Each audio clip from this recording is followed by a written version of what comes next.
Jason Mraz, I'm yours, 7h22 sur Buzz Radio. Elle est là, je vous le disais, en pleine forme. Aurore, bien le bonjour. Bonjour. Ça va, le week-end a été bon? Oui. Oui, voilà, vraiment, toute fraîche ce matin pour son nouveau pense-bête de début de semaine. On l'écoute.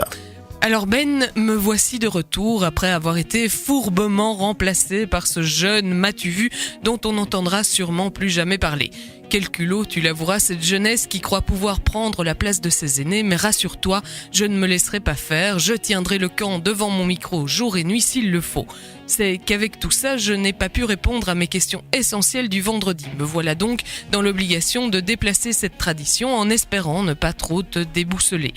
En l'occurrence, en l'occasion de cette dernière semaine d'inscription des élèves en première secondaire, je voulais revenir sur l'intention à la base de la réforme des inscriptions pour me demander, c'est quoi l'égalité des chances ?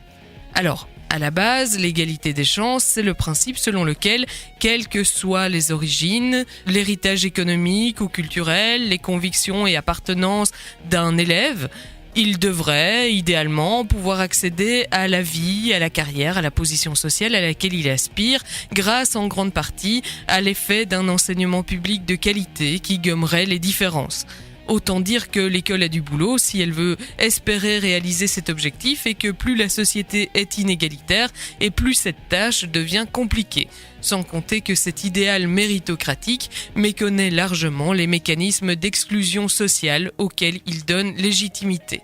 Ce qui fait que nous nous retrouvons face à une politique d'éducation bien intentionnée sans doute, mais particulièrement aveugle, qui tente tant bien que mal de contrer la ghettoisation de notre enseignement sur le plan géographique, pendant que les cours privés, l'accès aux technologies numériques, au sport et aux langues, l'ouverture culturelle morcellisent chaque jour davantage les horizons dans lesquels les élèves arrivent ou pas à se projeter.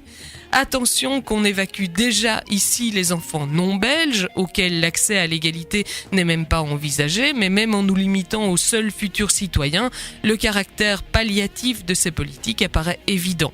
Non, tous les hommes ne naissent pas libres et égaux, ni en droit, ni en espoir d'avenir. Bien sûr, les conditions économiques de vie, voire parfois de survie, laissent leur marque indélébile sur nos parcours et ceux de nos enfants, mais n'ayons pas la naïveté de croire qu'elles sont les seules et qu'un peu de mixité sociale en viendra à bout. Si l'école a un rôle à jouer en la matière, peut-être serait-il bon de se souvenir que c'est avant tout en ouvrant des espaces de parole et de réflexion où les plus jeunes pourront exercer leur esprit critique, en rendant accessibles à tous les notions et les raisonnements qui aiguiseront leurs pensées, en transmettant les outils qui favoriseront leur émancipation dans leur tête d'abord. Bref, tu m'as compris, l'égalité des chances, c'est avant tout se sentir légitime dans ses choix et dans l'expression de ses idées, et ça, seuls des enseignants passionnés peuvent le garantir. Tout à fait. La fameuse question d'égalité des chances. Merci Aurore. Mais de rien. Très bonne journée à toi à l'écoute de Buzz Radio. Rendez-vous tout à l'heure entre 16 et 18h. C'est devenu une habitude maintenant. Et puis pour le reste, demain matin, pour une nouvelle rubrique du Pense-Bête. La musique est proposée par Lenny Kravitz. Là tout de suite, It Ain't Over Till It's Over. Merci d'être là.